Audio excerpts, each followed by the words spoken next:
مسجد ہمیں دور پڑ رہی ہے، پھر بھی ہمیں با جماعت نماز ادا کرنے کی عادت بنانی چاہیے۔ یہ سوچ کر کہ میرا گھر مسجد سے دور ہے لہٰذا میں گھر میں نماز پڑھ لوں، تو اللہ کے نبی صلی اللہ علیہ وسلم نے بتا دیا، اے میرے امتی، اگر تم مسجد میں آنے جانے کی عادت رکھو گے، تمہارا گھر مسجد سے دور ہے، تو جتنے زیادہ قدموں کے ساتھ مسجد کو پہنچو گے، اللہ تعالیٰ کی بارگاہ میں ہر ایک قدم کے بدلے گناہ مٹایا جائے گا اور درجہ بلند کیا جائے گا۔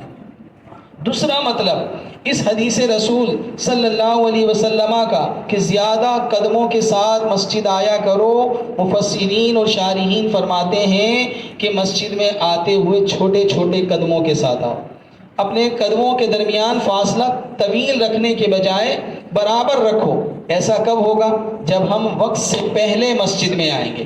اب اگر ہم جماعت کھڑی ہونے کے بعد مسجد کی طرف چلیں گے تو یقیناً دوڑتے ہوئے آئیں گے، ہمارے قدموں کی تعداد کم ہو جائے گی۔ لیکن اگر ہم اذان سن کر مسجد میں آنے کی عادت بنائیں گے تو چھوٹے چھوٹے قدموں کے ساتھ پورے اطمینان اور وقار کے ساتھ ہم مسجد کی طرف بڑھیں گے، اور جتنے ہم چھوٹے چھوٹے قدموں کے ساتھ مسجد کی طرف آئیں گے، قدموں کی تعداد بڑھتی رہے گی، ہر ایک قدم کے بدلے ایک گناہ مٹتا رہے گا، ایک درجہ بھی بلند ہوتا رہے گا۔ تیسری بات جو اس شارحین نے اس حدیث رسول صلی اللہ علیہ وسلم کے تحت لکھی وہ یہ کہ حضور علیہ الصلوۃ والسلام کے اس فرمان کا مقصد یہ ہے کہ مسلمان کو چاہیے وہ نماز پنجگانہ مسجد میں آ کر ہی ادا کرے۔ جب ایک بندہ زندگی بھر مسجد میں آنے کی عادت بنا کر رکھے گا تو مجموعی طور سے اس کے قدموں کی تعداد مسجد میں آنے جانے میں بڑھتی چلی جائے گی۔ چوتھی شرح اس حدیث رسول صلی اللہ علیہ وسلم کی یہ بھی بیان کی گئی کہ مسجد میں جب بھی کوئی ایسی تقریب کہ جس سے ہمارے عقائد و اعمال کی اصلاح ہوتی ہے اس کے لیے بھی ہمیں مسجد آنا چاہیے۔ نماز کے لیے تو آنا ہی آنا ہے، جیسے الحمدللہ آپ کی اس خانقاہ کی بدولت آپ کی اس مسجد میں نظام تعلیم و تربیت کا سلسلہ قائم و دائم۔ اب مسجد میں نماز کے لیے تو ہم نے آنا ہی تھا، اگر ہم یہ ذہن بنا لیتے ہیں کہ ہم نے کسی قریبی مسجد میں نماز پڑھی اور یہاں یہ نظام تعلیم و تربیت کا سلسلہ شروع ہے، اپنے دیگر دوست احباب کو اس کی دعوت دیتے ہیں، ان کا ذہن بناتے ہیں، وہ اپنے محلے کی مسجد سے نماز پڑھ کر اب اس مسجد کی طرف جو آ رہے ہیں تو یہ مسجد میں آنے میں قدموں کی تعداد بڑھ رہی ہے، اور وہ اس حدیث رسول صلی اللہ علیہ وسلم کے طفیل اس بشارت کا حقدار بن رہا ہے۔ تو اسے ہمیں سمجھنا چاہیے۔ گھر چلے جائیں، اب آپ گھر میں رہیں، اپنی دکان پر رہیں، کاروبار زندگی میں مصروف رہیں، لیکن آپ کا ذہن، آپ کا دل و دماغ، آپ کی روح مسجد کی طرف متوجہ رہے کہ کب مسجد سے اذان کی صدا بلند ہوتی ہے اور میں نے فی الفور مسجد کی طرف جانا ہے۔ آپ اپنا پلان، اپنی تدبیر مکمل تیار کر کے رکھیں کہ اذان سنتے ہی میں نے اپنی کاروباری مصروفیت، اپنی زندگی کی تمام تر مصروفیات کو ترک کر کے مسجد کی طرف جانا ہے۔ تو حضور علیہ الصلوۃ والسلام کے اس فرمان کے مطابق ہم نماز پڑھ کر گھر چلے جائیں، کاروبار زندگی میں مصروف رہیں، لیکن دل و دماغ اگر اگلی نماز کی طرف متوجہ ہے تو حضور کے فرمان کے مطابق انتظار صلاح میں ہیں، انتظار نماز میں ہیں، اور جو شخص نماز کے انتظار میں رہے گا اللہ تعالیٰ ہر ایک گھڑی، ہر ایک لمحے کے بدلے اس کا ایک گناہ معاف فرمائے گا، ایک درجہ بلند فرمائے گا۔ سوچئے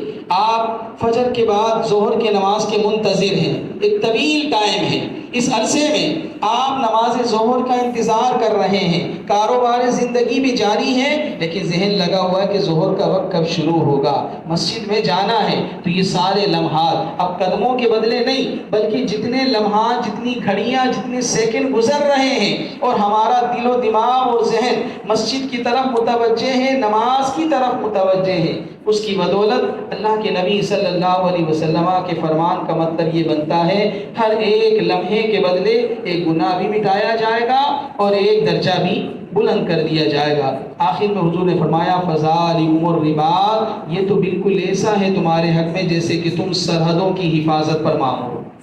فوجی دستہ وہ ملک و قوم کی حفاظت کے لیے سرحدوں کی حفاظت کرتا ہے۔ تو حضور علیہ الصلوۃ والسلام فرماتے ہیں کہ جو شخص ان چیزوں کو اپنا کر رکھتا ہے تو گویا وہ اپنے ایمان کے ارد گرد ایک مضبوط سرحد قائم کر لیتا ہے، اور اس مضبوط سرحد میں اپنے ایمان کو محفوظ کر کے اس دنیا سے جانے کی تیاری میں دنیا کے اندر فکر مند رہتا ہے۔ اللہ تبارک و تعالیٰ نہ صرف اس کے ایمان کو ترقی کے مناظر طے کرواتا ہے بلکہ اس کے لیے آخرت کی منزلوں کو آسان بنا دیتا ہے۔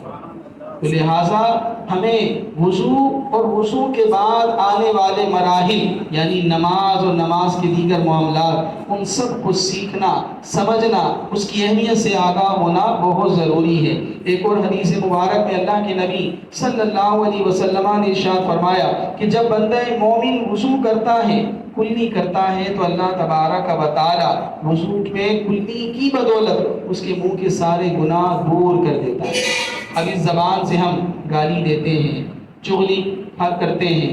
اور لوگوں کو برا بھلا کہتے ہیں، غیبت کرتے ہیں، نہ جانے کیا کچھ ہم اس زبان سے ادا کر رہے ہوتے ہیں۔ اللہ کے نبی صلی اللہ علیہ وسلم فرماتے ہیں کہ جو بندہ مومن وضو کرتا ہے اور وضو میں کلی کرتا ہے، کلی کی بدولت اللہ رب کائنات اس کے منہ کے سارے گناہ دھو ڈالتا ہے، سارے گناہوں سے اسے دور کر دیتا ہے۔ اسی طرح آگے فرمایا کہ جب کوئی بندہ مومن اپنے ناک میں پانی ڈالتا ہے تو اللہ تبارک و تعالیٰ ناک میں پانی ڈالنے کی وجہ سے اس کے ناک کے سارے گناہ دور کر دیتا ہے۔ مثلا کسی نے، اب آپ سوچیں گے ناک سے کون سا گناہ ہوتا ہے؟ ناک سے بالکل گناہ ہوتا ہے۔ لوگ سودی رقم،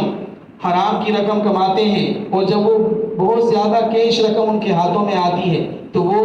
نوٹوں کو بھی سونگتے ہیں کہ یہ نوٹ ہے، اس کو میں نے اپنی عقل مندی سے کمایا ہے۔ وہ یہ نہیں سوچ رہا ہوتا یہ سود کی رقم ہے، وہ یہ نہیں دیکھ رہا ہوتا یہ رشوت کی رقم ہے، وہ یہ نہیں سوچ رہا ہوتا یہ حرام کی کمائی ہے، وہ یہ سوچ رہا ہوتا اتنے نوٹ میں نے کمائے ہیں، اور وہ سونگ کر کہتا ہے کہ واہ نوٹوں کی خوشبو کتنی اچھی ہے۔ تو یہ جو ناجائز طور پر حرام کمائی اور حرام نوٹ یا حرام چیز کو سونگے گا تو یہ جو ناک کا گناہ ہو رہا ہے، اور اس سونگنے کی وجہ سے اس کے دل و دماغ میں جو اثر پیدا ہو رہا ہے، اس کے دماغ میں جو خلل واقع ہو رہا ہے، وہ ناک میں پانی چڑھانے کی بدولت حضور کے اس فرمان کے موجب اس کے ناک کے سارے گناہ دھل جاتے ہیں، اس کا دل و دماغ پاک اور صاف ہو جاتا ہے۔ آگے اللہ کے نبی صلی اللہ علیہ وسلم نے فرمایا کہ جب بندہ چہرہ دھوتا ہے تو چہرے کے سارے گناہ دھل جاتے ہیں، یہاں تک کہ اس کی آنکھوں کے پلکوں کے گناہ بھی دھل جاتے ہیں۔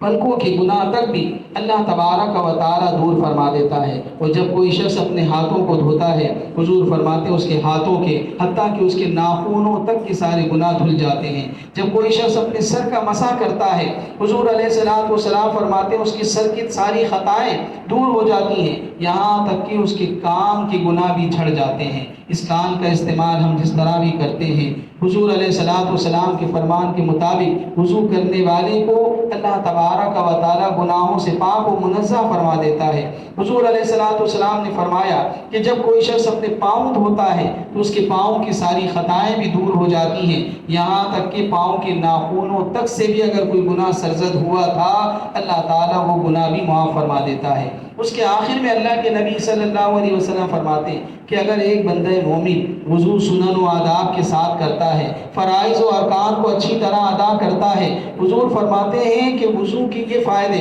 کہ چہرہ دھویا چہرے کے گناہ معاف، ہاتھ دھوئے ہاتھ کے گناہ معاف، سر کا مسح کیا سر کے گناہ معاف، پاؤں دھوئے پاؤں کے گناہ معاف۔ حضور فرماتے ہیں بچا کیا؟ ثم کان مشیہ الی المسجد وصلاۃہ نافلۃ لہ، اب جو وہ مسجد کی طرف چل کر جائے گا، مسجد میں جا کر نماز پڑھے گا، اس کا اجر تو اس کے سوا ہے، اس کا اجر تو اس کے سوا ہے، کیونکہ گناہ تو پہلے سارے معاف ہو گئے وضو کرنے کی وجہ سے، اور جب بندے نے اچھے انداز سے وضو کیا سارے گناہ معاف ہو گئے۔ تو حضور فرماتے ہیں اس کا مسجد کی طرف جانا، مسجد میں نماز پڑھنا، اب وہاں گناہ نہیں، وہاں تو درجات ہی درجات بلند ہوں گے، کیونکہ گناہ تو پہلے بندہ معاف کروا کے آ رہا ہے۔ تو اسی لیے عزیزان من ہمیں وضو کو معمولی چیز نہیں سمجھنا چاہیے۔ ہم سمجھتے ہیں کہ وضو کرنا ہے لہٰذا جتنی جلدی ہو سکے کر لو، اور فوراً مسجد میں آ جاؤ۔ حضور علیہ السلام نے فرمایا نہیں، وضو کی اہمیت کو جانو، کیونکہ اس وضو کے بعد تم نے جس فریضہ صلاۃ کو ادا کرنا ہے اس کا دار و مدار اس وضو پر ہے۔ یہ چھت جو ابھی ہمارے سر پر قائم ہے اس کی بنیاد رکھی گئی ہے، یہ پلر اس میں بنیاد کی حیثیت رکھتے ہیں۔ اگر آپ ایک پلر کو گرائیں گے تو چھت میں تھوڑی کمزوری آئے گی، دوسرا گرائیں گے اور کمزوری آئے گی، تیسرا اور آخری گرائیں گے تو چھت ہمارے سر پر پڑی ہوگی۔ تو اسی طرح سمجھ لیجئے کہ نماز میں وضو ایک بنیاد کی حیثیت رکھتی ہے۔ اگر ہم وضو کے سنن و آداب چھوڑیں گے تو سمجھ لیجئے کہ نماز کا سایہ ہے، نماز کی وجہ سے ملنے والی جو برکت ہے اس میں کمی واقع ہو جائے گی۔ لیکن اگر کسی نے فرائض و ارکان کے اندر کمی کوتاہی کر دی تو یوں سمجھ لیجئے جس طرح آخری پلر آپ نے گرایا تو چھت سیدھے ہمارے سر پر، اسی طرح وضو میں اگر فرائض و ارکان میں اگر کمی کوتاہی ہو گئی تو نماز سرے سے باطل ہوگی، نماز ہی نہیں ہوگی۔ لہٰذا وضو کی اہمیت کو سمجھنا چاہیے، اور اس وضو کو سمجھتے کے لیے ضروری ہے کہ ہم وضو سے متعلق وہ مسائل جو قرآن و سنت میں، فقہ کی کتابوں میں علماء نے، فقہاء نے بیان فرمائے ہیں، اس کی آگاہی حاصل کریں، اسے سمجھیں اور سمجھتے ہوئے وضو کی اہمیت کو جان کر وضو کو عمل کریں۔ چونکہ ہم ایک خانقاہ میں بیٹھے ہوئے ہیں اور وضو کی اہمیت کو سمجھنے کے لیے آج کی یہ تقریب ہو رہی ہے، اور یہ وضو کرنے والا اور وضو رہنے والا اس کو کیسی برکتیں حاصل ہوتی ہیں۔ اللہ کے نبی صلی اللہ علیہ وسلم کا فرمان، اتقوا فراست المؤمن فإنه ينظر بنور اللہ، مومن کی فراست سے بچا کرو کیونکہ وہ اللہ کے نور سے دیکھتا ہے، وہ اللہ کے نور سے دیکھتا ہے۔ اگر ہم باوضو رہنے کی عادت بنا لیتے ہیں تو اس کی وجہ سے ہمارا ایمان ترقی کرے گا، ہماری روحانیت میں اضافہ ہوگا، اور نہ صرف ہماری روحانیت میں اضافہ ہوگا، اللہ تعالیٰ ہمارے دل کو کھول دے گا، چیزوں کو سمجھنے میں آسانی ہوگی، حقیقت ہم پر منکشف ہوگی۔ امام اعظم ابو حنیفہ رحمہ اللہ کے بارے میں امام عبد الوہاب شعرانی رحمہ اللہ فرماتے ہیں کہ میرے شیخ حضرت علی خواص رحمہ اللہ کو میں نے فرماتے سنا کہ امام اعظم ابو حنیفہ رحمہ اللہ کو روحانیت میں بڑا اونچا اور اعلیٰ مقام حاصل ہے۔ وہ فرماتے ہیں کہ امام اعظم ابو حنیفہ جن کے ہم پیروکار، جن کی وجہ سے ہم حنفی کہلاتے ہیں، وہ امام اعظم کا مقام بیان کرتے ہوئے ارشاد فرماتے ہیں کہ میرے شیخ حضرت علی خواص رحمہ اللہ فرماتے ہیں کہ امام اعظم کو اللہ تعالیٰ نے اتنا بلند مقام عطا فرمایا ہے کہ اکابر اولیاء میں جو صاحب کشف ہیں وہی امام اعظم کے مقام اور مرتبے کو جانتے اور سمجھتے ہیں۔ اس کی دلیل میں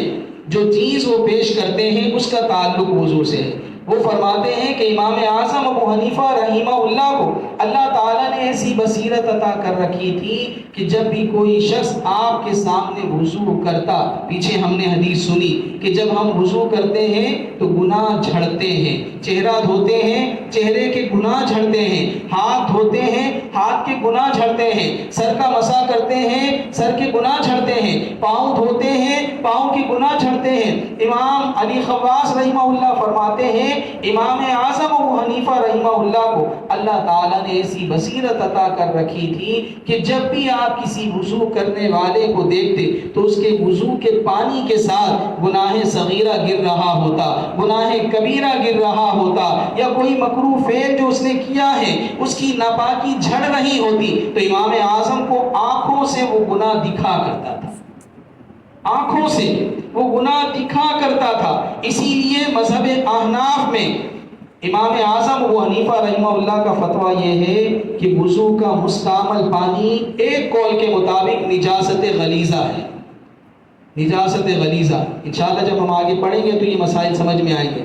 پانی طاہر غیر مطہر ہے، یعنی پاک تو ہے لیکن دوبارہ وضو کے قابل نہیں ہے۔ فتویٰ امام محمد رحمہ اللہ کے قول پر دیا جاتا ہے جو امام اعظم ابو حنیفہ رحمہ اللہ کے شاگرد ہیں، کہ ان کے نزدیک پانی جو وضو میں استعمال کیا گیا، فقہ کی اصطلاح میں اسے کہتے ہیں مائع مستعمل، عربی میں پانی کو کہا جاتا ہے ماء، مستعمل کا مطلب استعمال شدہ۔ تو مائع مستعمل کا حکم کیا ہے؟ یہ سوال عام طور سے درس نظامی کے پڑھنے پڑھانے والے لکھتے بھی ہیں، لکھواتے بھی ہیں، سناتے بھی ہیں۔ تو امام اعظم ابو حنیفہ رحمہ اللہ کے قول کے مطابق وضو کا استعمال شدہ پانی، جسے فقہ کی اصطلاح میں مائع مستعمل کہا جاتا ہے، ان کے بارے میں امام صاحب کے 3 اقوال ہیں۔ پہلا حکم یہ کہ یہ نجاست غلیظہ ہے، یعنی جس طرح دیگر نجاستیں ہیں ان کے جو احکامات ہیں وہ سارے اس پر لاگو ہوں گے، پانی، وضو کے پانی پر۔ دوسرا قول یہ ہے نجاست خفیفہ ہے، نجاست خفیفہ کے احکامات لاگو ہوں گے۔ تیسرا قول یہ ہے کہ طاہر غیر مطہر یعنی مکروہ ہے، یعنی اس پانی کو وہ جو ہے وضو کے قابل نہیں سمجھتے ہیں۔ البتہ امام محمد رحمہ اللہ کے قول پر فتویٰ دیا جاتا ہے اور مائع مستعمل کو طاہر غیر مطہر ہی سمجھا جاتا ہے، جو تیسرا قول امام اعظم سے منقول ہے۔ تو اسی لیے امام عبد الوہاب شعرانی رحمہ اللہ امام اعظم ابو حنیفہ رحمہ اللہ کے درجے کو بلند کرتے ہوئے وضو کی مثال دے رہے ہیں کہ امام صاحب کو اللہ نے یہ بصیرت عطا کر رکھی تھی کہ وضو کرنے والا جب وضو کرتا تو امام صاحب کو آنکھوں سے دکھا کرتا تھا کہ اس کا کون سا گناہ دھل رہا ہے، اس کا کون سا گناہ گر رہا ہے۔ امام شعرانی فرماتے ہیں کہ میرے شیخ حضرت علی خواص رحمہ اللہ کو میں نے فرماتے سنا کہ جب آدمی صاحب کشف ہو جائے، اس کے دل کو اللہ رب العزت ایسی نورانیت اور روحانیت عطا کر دے کہ اس کی آنکھیں روشن ہو جائیں، تو کہتے ہیں کہ پھر وہ لوگوں کے وضو اور غسل کے پانی کو انتہائی گھناؤنا اور ناپاک بدبودار سمجھنے لگتا ہے۔ آپ نے یہ تو سنی رکھا ہے کہ مسجد میں جب آپ وضو کر کے آئیں تو وضو کے پانی کو مسجد میں نہ گرائیں، مسجد میں آنے سے پہلے وضو کے پانی کو اچھی طریقے سے باہر ہی جھاڑ لیں، اور جھاڑنے میں بھی کوشش کی جائے کہ اس کو بہت زیادہ پھیلا کر نہیں بلکہ بڑی آہستگی کے ساتھ وضو کے اعضائے وضو پر ہاتھ پھیرے جائیں اور پانی کو ایک ہی جگہ گرایا جائے۔ یہ نہ ہو کہ آپ وضو کرنے کے بعد دوسروں پر پانی کے چھینٹے ڈالتے رہیں، کیونکہ ہم نے جو گناہ کیے ہیں وہ گناہ جو وضو کے ذریعے دھل رہے ہیں اس کے جو اثرات ہیں وہ لوگوں پر پڑتے ہیں۔ لہٰذا ہم جب بھی وضو کریں تو کوشش کریں وضو کا مستعمل پانی ہمارے بدن سے ٹپکنے والا وہ مسجد میں نہ گرے۔ ہم کوشش کریں وضو خانے میں ہی اپنے پانی کو اچھی طریقے سے وہیں گرا لیں، اور ٹیشو یا رومال کا استعمال کرتے ہوئے ہلکے ہلکے ہاتھ سے پانی کو پوچھ لیں، یعنی خشک نہ کریں، اتنا کر لیں کہ پانی ٹپکنا بند ہو جائے۔ حضرت علی خواص رحمہ اللہ فرماتے ہیں کہ جو صاحب کش ہوگا اس کی نظر میں وضو کا پانی جو ہے نا وہ کسی بدبودار پانی سے کم نہیں۔ وہ فرماتے ہیں کہ جس طرح اگر کسی چھوٹے حوض میں کتا بلی مرا ہوا آپ اپنی آنکھوں سے دیکھ لیں تو کیا کوئی عام آدمی بھی اس پانی سے وضو کرے گا؟